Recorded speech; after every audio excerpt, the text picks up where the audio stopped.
Hi there, it's Jen with Hidden River Creative, and today I'm going to be showing you another tag that I made with the Spellbinders 13 Days of Craftoween 2025 Advent Calendar. And today I'm going to be using the Day 5 dies to make this tag. So if you want to see how I made this, stay tuned. Okay, for Day 5, we have this little spider. Normally I really hate spiders, but he's kind of cute, especially his little eyes. That's so smart how they did that. So again, I have a piece of pattern paper that I'm going to put on this arched backer, which is from my Spellbinders Essential Arches that I've been using for all of my tags. I put it on Neenah Classic Crest Solar White 110 pound, and I'm going to use an eyelet on this one also. So I'm going to get my Crocodile eyelet punch out again, put that eyelet piece in, and then secure it in place by punching it together. So as you can see there on the back. I also did all of my die cutting ahead of time just to not be so boring. So I'm just going to glue all of these pieces on again. I'm using the banner and the ghost from Day 4 because I just thought it was cute and helped fill out my tag a little bit more. So I'm just going to assemble my die cut pieces here. I've got my Altenew Perfect Picker tool that I'm using to help put these tiny little pieces in place. If you don't have one of these tools, I highly suggest you get one. They're great for putting down embellishments, picking up tiny little die cuts to help you maneuver those and adhere them down. So I use mine all the time. I actually have quite a few of them from different companies. So just some little embellishment ones are really, really helpful in your craft room. Just like reverse tweezers. I recommend reverse tweezers as well. I'll also use that on little die cuts like this because it just helps trying to put them in place to not have your fingers in the way. So just a tip. If you don't have either of those, I definitely suggest you get them, add them to your cart at your next crafty purchase. This spider comes together so well, like the little legs, they just adhere to the back of the 3 layers to make his eyes so well, and he comes together so nicely. He's really cute. And he's a bigger spider. Like most spiders that you see are the tiny little ones that come in die sets like this. So it's nice to have one that's bigger and fills up a little more space. And he has a little top hat. How adorable. So I'm just putting too much glue on everything today. So just gonna remove that. That's another really great use for your little jewel picker tools too, is to scrape off the glue when you squeeze it out the sides of your die cut.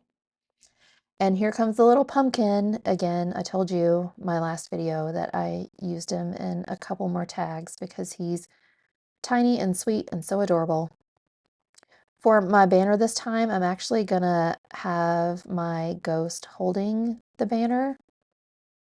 So I'm just gonna adhere that to my ghost, and all my die cuts are ready. So I'm gonna put those onto my tag, just kind of figure out my placement here, and I'm gonna fiddle around with this quite a bit. I'm so indecisive sometimes, I swear. I think about things way too much. It's not that big of a deal. I just need to put things down. And I decided it needed a little spider web, so I pulled it out of my Spellbinders Halloween Wonder Set, which is the same one that I used on my last tag to pull out the lollipop. So I just cut my little spider web out of that, just trying to figure out where I want to put it. So I'm going to put it here, right here behind my spider. And you can see I've got those reverse tweezers. It's so helpful when I'm trying to just place things down and figure out how I want things to look on my final project. So I think that's where I'm going to put everything. My little pumpkin's going to go down there. And now I'm going to pull out that same stamp set that came with the Craftoween box, putting my sentiment on my acrylic block. stamping that with my Versafine Onyx black ink, and it stamps beautifully first time. And then I fussy cut that out just like I did my last sentiment to adhere there at the top of my tag. So now it's time to just place everything down. I'm going to use my liquid glue to adhere most everything. I'm going to pull out some of my foam squares as well, especially for the things that get popped up a little bit because of the thickness of the die cut. So I'm just going to dot some glue on this spider web here.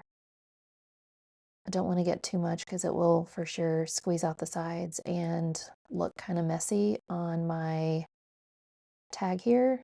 So I'm just going to gently put that down, adhere the little top hat to the spider, and then I will adhere my little pumpkin down there in the corner.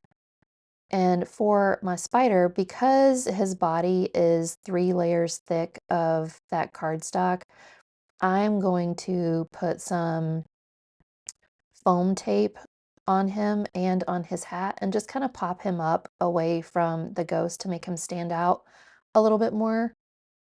And then I'll put him down just at an angle on the spider web there, and then I'll take my sentiment and pop that up on some foam tape as well and adhere that down to my tag.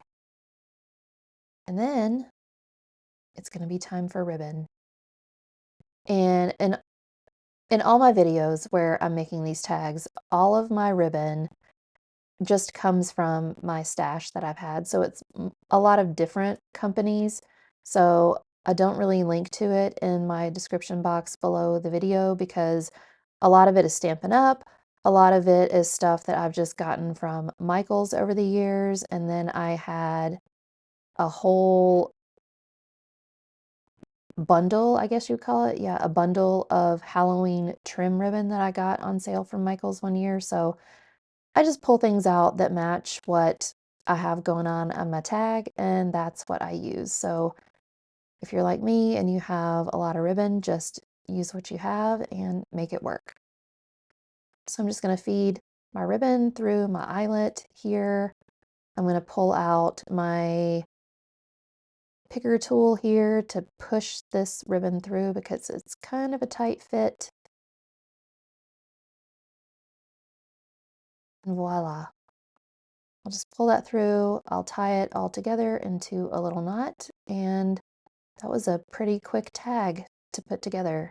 So I really love this Craftoween box. I hope they do it again next year because it really is such a fun way to make a bunch of different tags for Halloween.